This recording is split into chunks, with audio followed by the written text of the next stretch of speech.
Have you ever been shattered by someone who claimed to love you? One day they're close, whispering promises.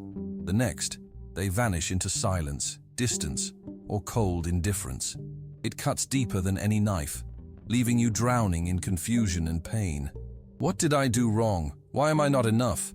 This agonizing abandonment by those who swore they cared feels like a cruel betrayal of your heart and soul. But what if this excruciating pulling away is actually a secret sign of love?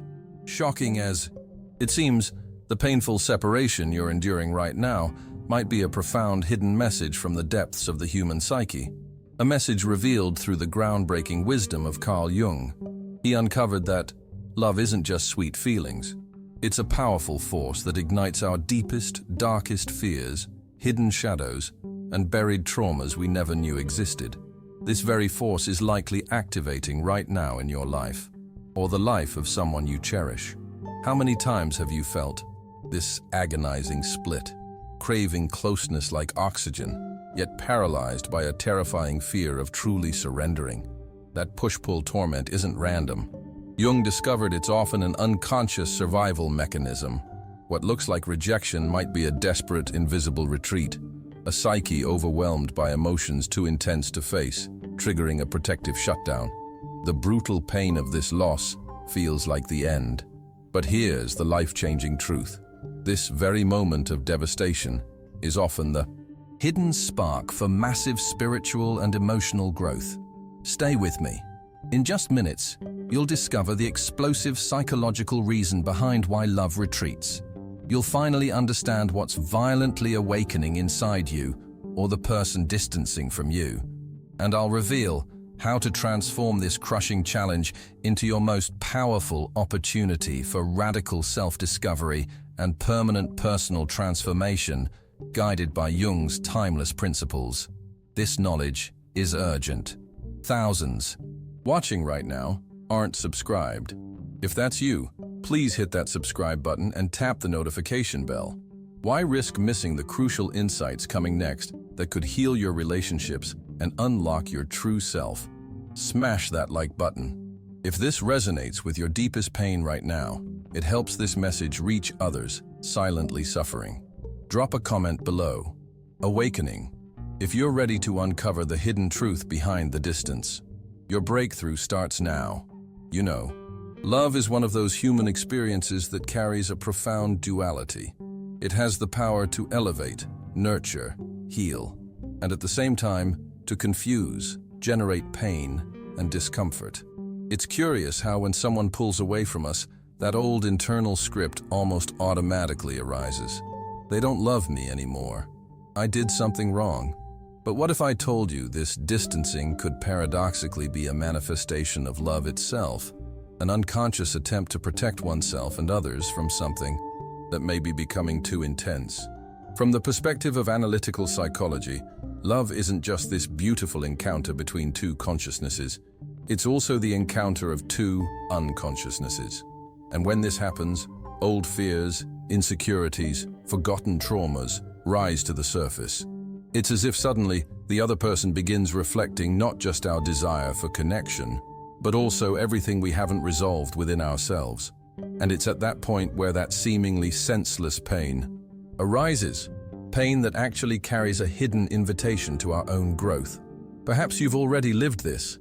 Being with someone, everything seemed fine, but without warning, the person starts distancing themselves, withdrawing.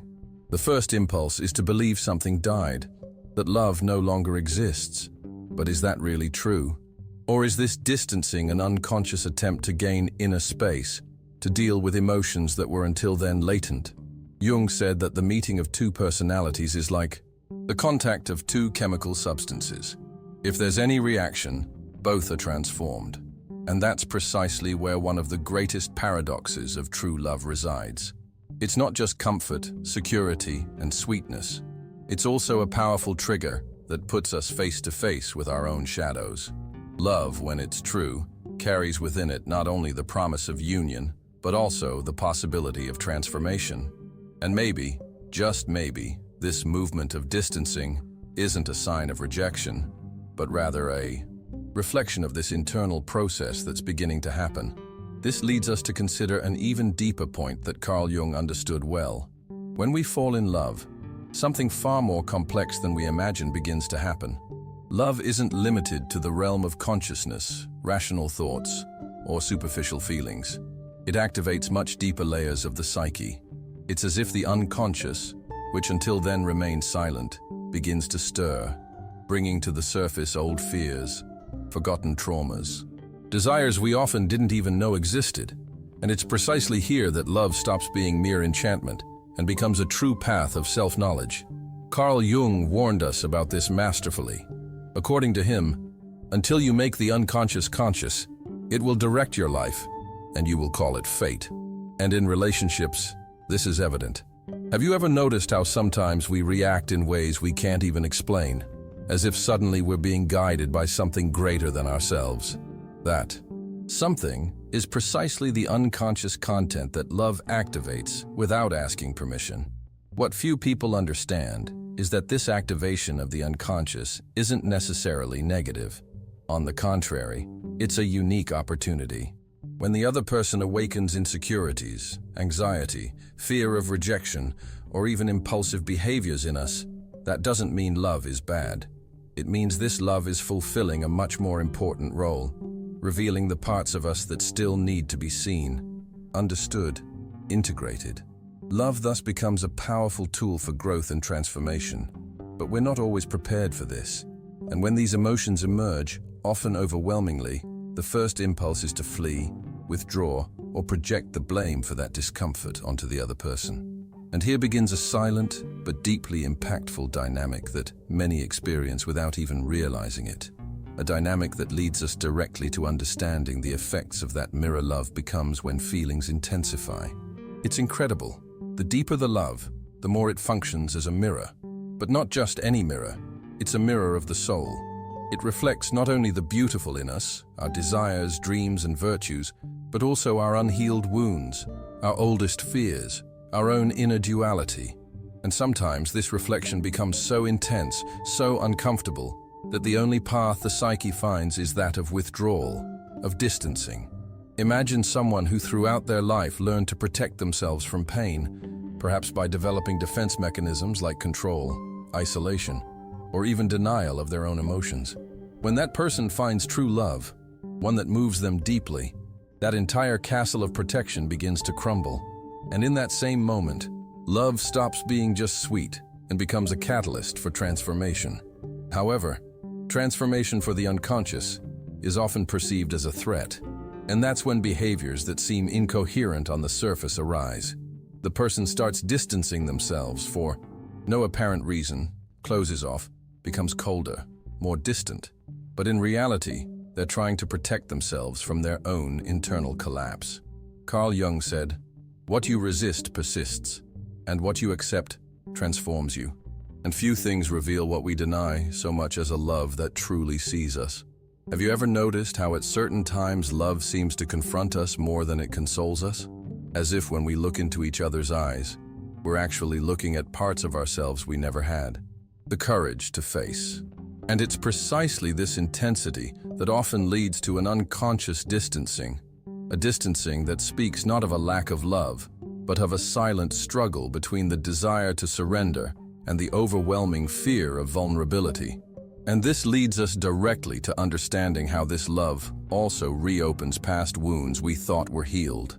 When love touches deeply, it doesn't just awaken the desire for connection, it also awakens old pains. It's almost as if suddenly a hidden file, stored in the basement of the unconscious opens, and within it are memories of rejection, abandonment, humiliation, experiences that left a deep mark, but were often repressed and forgotten. True love, being so powerful, becomes the detonator that makes this content surface, often unexpectedly and overwhelmingly. Carl Jung once said, "We are not illumined by imagining figures of light, but by making the darkness conscious."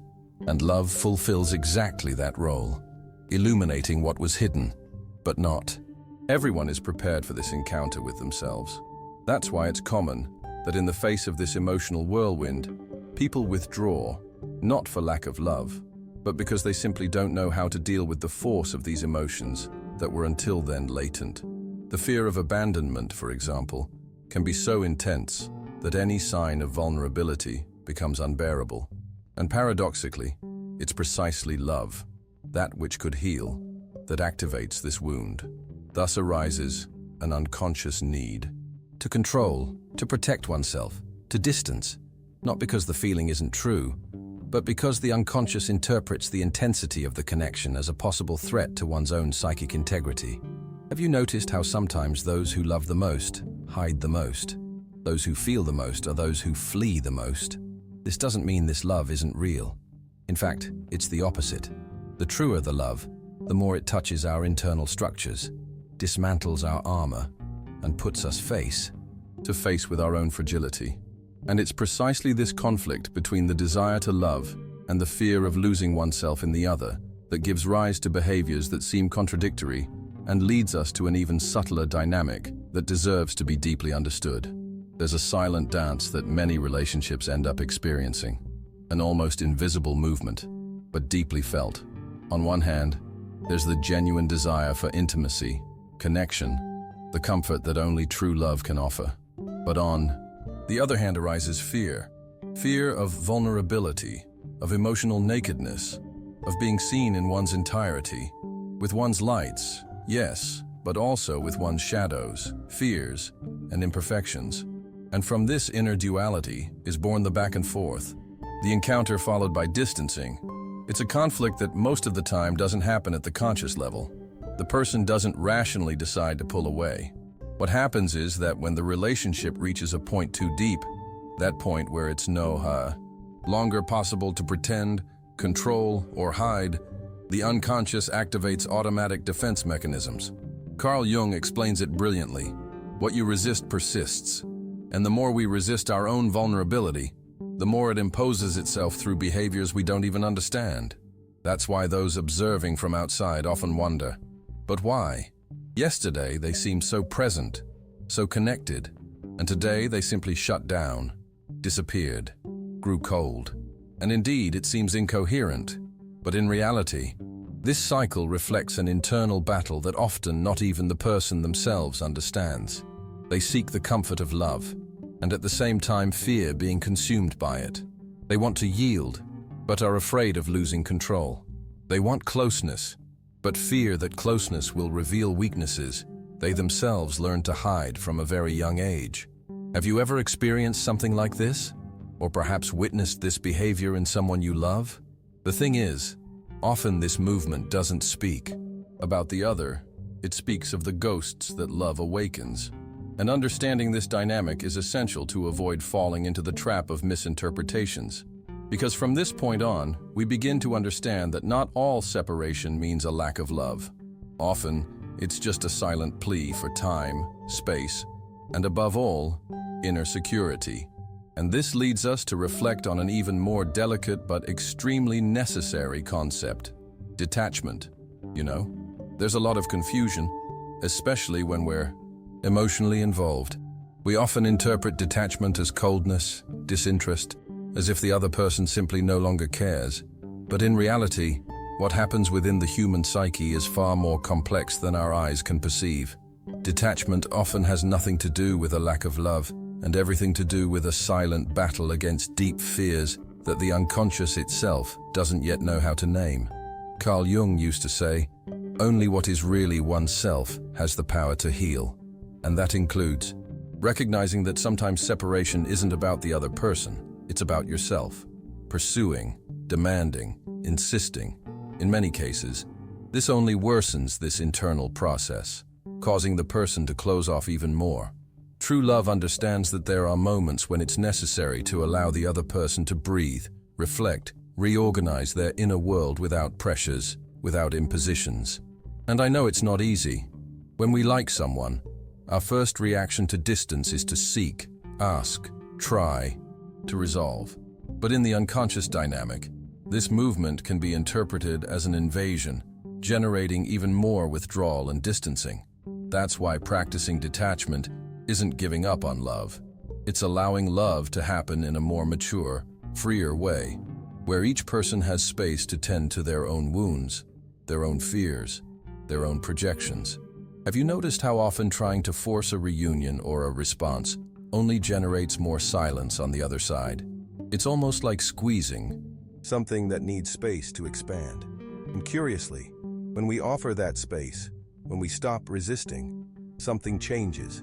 True love, the kind not based on control or dependency, finds in this void fertile ground to grow. And often, this distance doesn't become an end, but a portal of mutual transformation. From here, we begin to understand that in some cases, distancing is even an unconscious test of the relationship itself. Few people realize it, but there's a very subtle psychic mechanism that can manifest in relationships. Distancing as an unconscious way of testing love. It's as if on some level the person wants to know, if I leave, will this person stay? Will they love me enough not to give up? This movement, though not healthy, doesn't arise from malice. In fact, it arises from an internal duality between the intense desire for connection and the paralyzing fear of losing control of one's own vulnerability. Carl Jung reminds us that everything that irritates us about others can lead us to an understanding of ourselves. And often that's exactly what happens in this cycle of distancing and approach. The other, by pulling away, isn't directly rejecting us. They're unconsciously fleeing from their own insecurities, their own fears, their own unresolved projections. And in this scenario, control arises as a false sense of security in the face of love's uncertainty. The most curious thing is that when love is true, this distance doesn't have to be seen as an endpoint.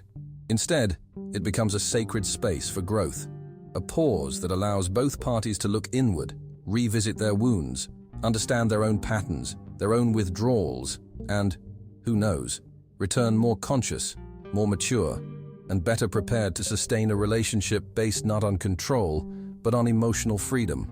Have you ever realized how many times, consciously or unconsciously, you've performed this movement, or noticed it coming from the other?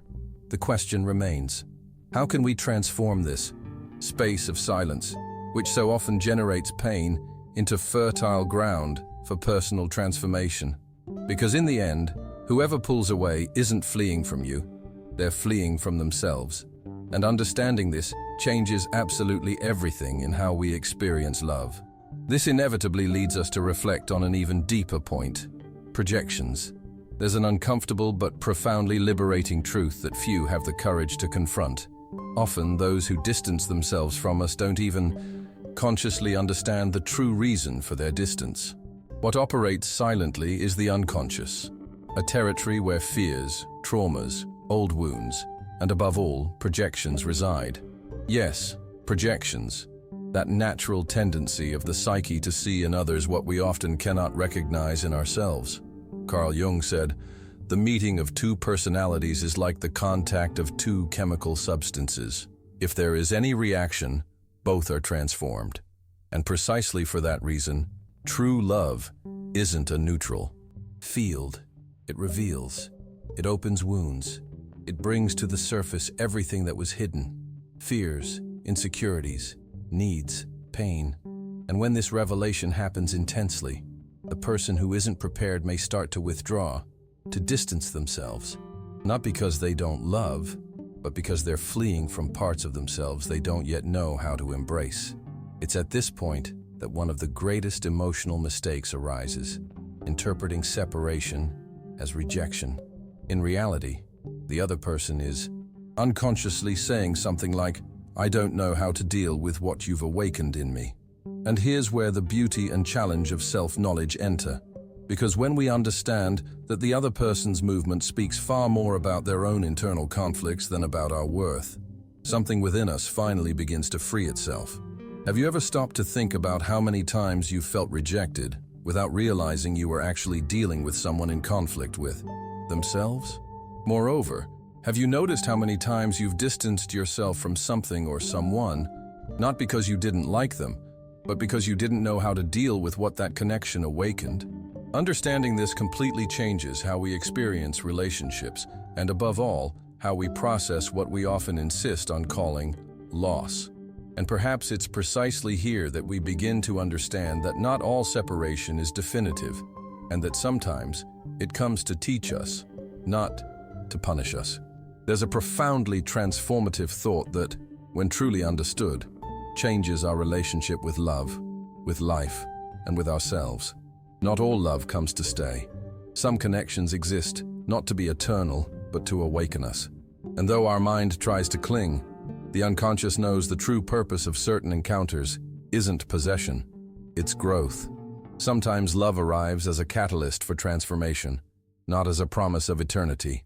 Carl Jung said, "We know all the myths of love except the one that teaches us to let go." And that's precisely what few people know how to do. Let go without feeling like they're losing something. Because in truth, when someone doesn't return, it doesn't mean you weren't enough. It means that connection has completed its cycle. A cycle that often served to reveal your shadows, your fears, your projections, and above all, to propel you to a new level of consciousness. Viewing a farewell not as a failure, but as a rite of passage, is one of the greatest acts of emotional maturity we can develop. After all, every relationship, whether brief or long-lasting, carries within it the potential for transformation. And when we stop insisting that the other stay, we make space for something even greater, reconnecting with ourselves, with our essence, with what is true and unconditioned by the presence of the other. So, the question I ask you now is, what would happen if instead of asking why this person left, you began to ask, what did this person come to teach me about myself? Because often the greatest gift of unrequited love, absence or separation, isn't in the continuity of the relationship. It's in the seed of self-knowledge and growth it plants within us. And when this understanding becomes clear, we finally begin to grasp that true love doesn't have to be forced. Often, in the intensity of our feelings, we feel an almost desperate urgency to make love happen, to cling, to control, to not let go. But love, when it's true, doesn't impose itself, doesn't force itself. It flows with a naturalness that defies any attempt at control. And Jung taught us that forcing the unconscious is like trying to tame the sea. It only generates internal storms. That's why when someone pulls away, instead of running after them, the invitation is to look inward and ask, what is this distancing awakening in me? This pause, this silence from the other, can be an opportunity for deep immersion into your own soul. What old fears are rising to the surface? What insecurities repeat over and over? What is your unconscious trying to show you hidden behind emotions that seem so painful? By directing your attention to these questions, you move away from projections and begin to perceive the true nature of what you feel and what you need to grow and transform. Have you noticed how often, when we insist less, love returns? Because it's not a possession, not a debt to collect, not an emotional survival strategy. It's a subtle movement between souls that respect each other's space and time. It's above all an invitation to let go of the illusion of control and embrace the flow of life with all its dualities and complexities. That's why the reflection we're left with is this. Instead of pursuing those who distance themselves, how about using this moment to recognize your own shadows? To understand what true love, even in its absence, teaches. So this is the soul-shattering truth Jung revealed. When love walks away, it's not your defeat. It's your sacred initiation into real power. That agonizing distance, it's the universe forcing you to confront your deepest shadows and reclaim your divine wholeness. Remember this revelation. True love isn't chains. It's freedom. It demands you let go with ferocious trust, knowing what's destined for your soul always returns. This isn't philosophy.